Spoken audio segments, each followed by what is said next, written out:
This is ppc.zone December 2025 B2B Outside the Box. I'm your host, Jill Saskin-Gales. I use the pronouns she and her. I'm a Google Ads coach and the founder of the Inside Google Ads course, podcast, and book. I created ppc.zone in 2022 to elevate new perspectives and insights in our industry. Before our next speaker, thank you again to Cookiebot by Usercentrics for sponsoring ppc.zone. If you're running ads in Europe, Google's consent mode is not optional anymore, and that's where Cookiebot by Usercentrics comes in to easily manage user consent on your website. And of course, it connects seamlessly with Google and Microsoft's consent mode, so you can gather more data to power your campaigns and get the best possible ROI. You can sign up for a free trial of Cookiebot by Usercentrics, plus 10% off your first 6 months, all while supporting ppc.zone by going to consent.ppc.zone. That's consent.ppc.zone.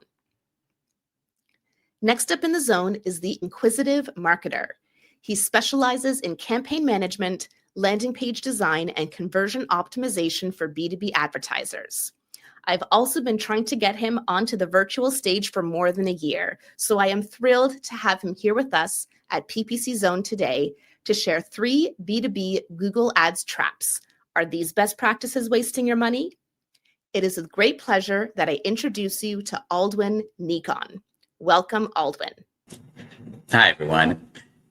If your B2B Google Ads campaign is failing and you can't figure out why, it might be because you're doing everything right. I've worked with some really difficult Google Ads accounts where they've gone through several agencies and in-house people, and they were mystified about why their campaigns were failing. And in retrospect, I noticed something surprising about all of them. In every case, they had implemented best practices that almost always work in a B2C situation, but in their B2B situation, these same practices were causing big problems. So what do I mean by B2B situation? First of all, your target market is smaller, so you're getting lower traffic to your ads. You are not selling to millions or hundreds of thousands or thousands. You're targeting a really small number of specific decision makers. Second, in a B2B situation, your offerings are usually more complex. This is often the case for my B2B tech clients. The market doesn't even know what to search for because the offering is complex or innovative, and this happens. Maybe the category doesn't even exist yet because you're so new to the market. And third, what you're selling has higher prices and longer sales cycles, and these two things often go together. Expensive things usually take longer to buy, and in a business, this usually means they need the approval of a larger group, which again, takes time. Those are the characteristics of what I call a B2B situation. And in that context, I'm going to give you 3 examples of how best practices that almost always work in B2C can cause a B2B campaign to fail. The first best practice we'll look at is A/B testing.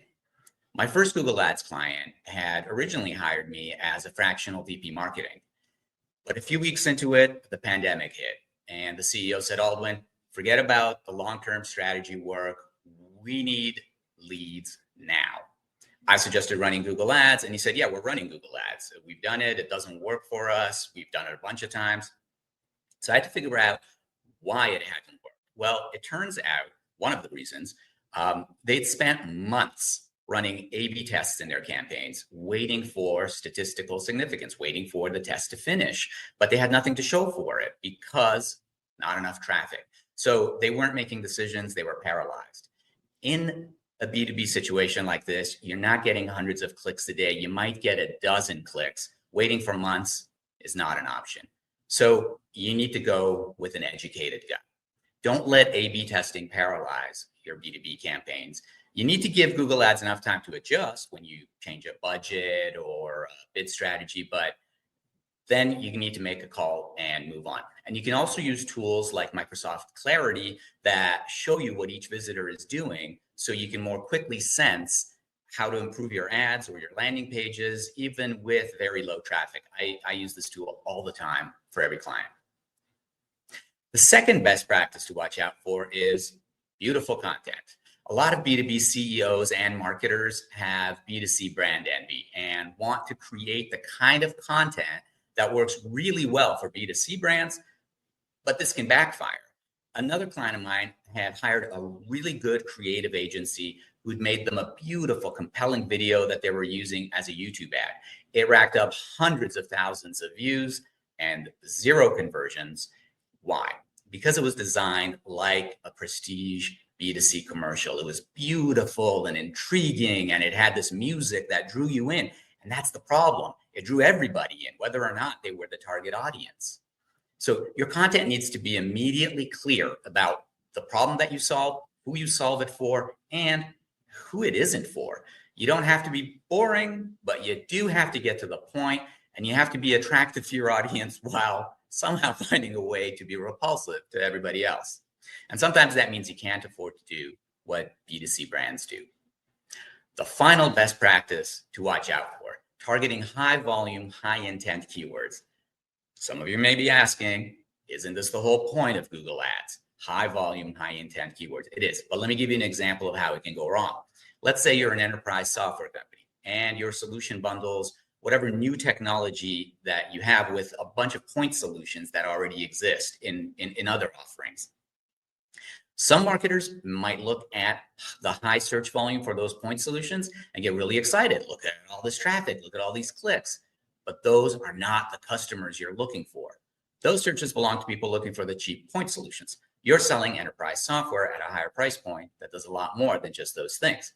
So when this happens, you'll probably need to, first of all, avoid those searches. Find what those keywords are, find what those searches are, and avoid them, because they're just going to cost you money as clicks, and they're going to waste your sales team's time trying to qualify them. And then you'll need to step outside of your search campaign and generate awareness and educate the market about your innovation, about your category, so they'll know how to find you. So if your B2B Google Ads campaigns have been falling a little flat, take a look at some of the best practices that your teams have put in place and ask, are they appropriate for our business, or are they actually sabotaging our success? Reach me on LinkedIn or inquisitiveads.com, and we'll continue this conversation. Thank you. Thank you, Aldwin, so much for sharing your unique perspective and insights with us in The Zone. You can find Aldwin on LinkedIn to learn more about B2B Google Ads. If you would like to apply to speak at ppc.zone, you can do so on our website. That's ppc.zone. Thank you one more time to our sponsor, Cookiebot by Usercentrics, for supporting our mission to elevate new perspectives and insights in our industry. You can learn more at consent.ppc.zone.